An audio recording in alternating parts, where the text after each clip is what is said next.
Happy Friday! I hope you're doing well and that you haven't blown away or floated away here in Arizona with all our torrential rain and tornadoes. I can't believe it. But I want to start today, and I just want to give you some reasons that you can pick up the phone and talk to your clients and call them. Call your past clients, call your existing clients, call your potential clients, and talk to them about these things that are going on so that you're aware of what's going on and they're aware of it. And you can always pick up the phone and just say, hey, how's it going? Nice to talk to you. But it's very nice to know that you have a list of did you knows available. Did you know this? Did you know that? Just so that you have it ready to go and you can be informing your clients of what's going on in the market. So let's talk first about FHA. They've made a whole lot of changes for us in the 2010 year, especially in the last week and a half. Last Friday, they announced that they are going to give a 1-year waiver on the 90-day flipping rule. For those of you that aren't familiar with that, in the past we've had to wait 90 days for someone who's bought and is flipping a property before someone can purchase it. As a first-time home buyer on an FHA loan, as a second-time home buyer on an FHA loan, whatever the case may be, it has to be 91st day before a contract can be written. They're going to give a 1-year waiver on that starting February 1st, so that's great. It gives you a reason to talk to not only your investors about buying some property, but it also gives you a reason to go back to some of those first-time home buyers that have been on the fence, because now you're going to have some properties that are available that maybe weren't available 30 days ago. Get out there this weekend and look at MLS and see what other properties are going to be, open to your clients starting on February 1st. That's a great thing to talk to your clients about. The next thing to talk to your clients about that FHA changed is that there is a potential increase in credit scores coming this summer. They have it open for comment right now, but they've basically said we're going to raise the minimum credit score to 580, and we're just waiting for the final details and the exact timeline to come down. That's not going to come for a while, but I just wanted you to be aware that more than likely that minimum FICO score is going to be increased to 580 for all FHA loans, and which is okay because right now most lenders have it set at 620 anyways, but it's still a good reason to be talking to your clients and encouraging them to get their credit cleaned up and get ready for what's coming down the road with some of these changes with FHA.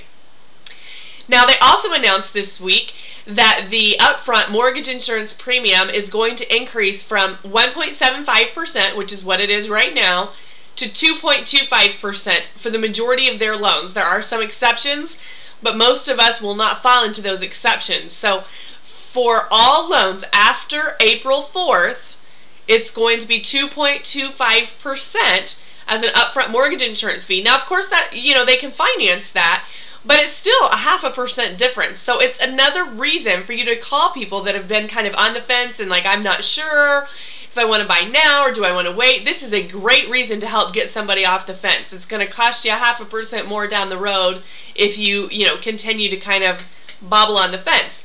Now, another great reason, of course, is the tax credit, which doesn't have anything to do with FHA, but we are less than 100 days left on the tax credit. They have to have by April 30th a contract signed.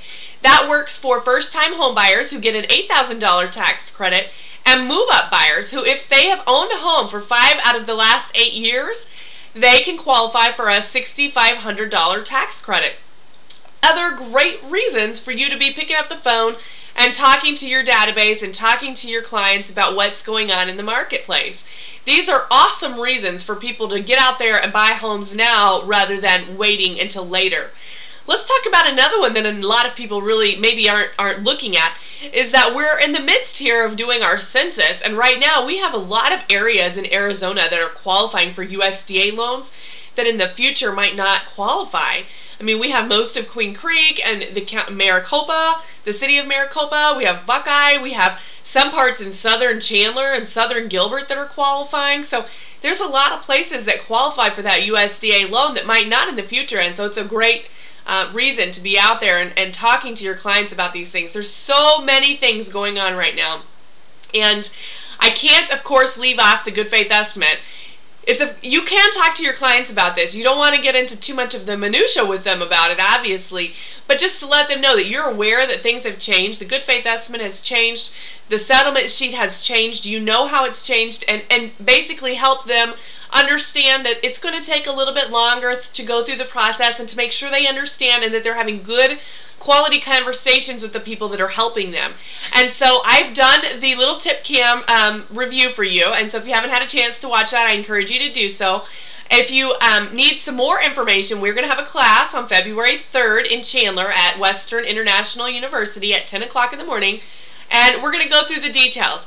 And although I think it's important for you to understand everything, we're not going to bog you down with all the things that lenders and title companies need to understand as far as the real in-depth details, but we're going to help you understand what you need to do your job correctly, and make sure you understand what you're doing so that you can explain it and that there's no errors, and we can continue to close things in a timely manner. So again, we have lots of reasons to talk to our clients. We have the changes with FHA coming February 1st for flipping.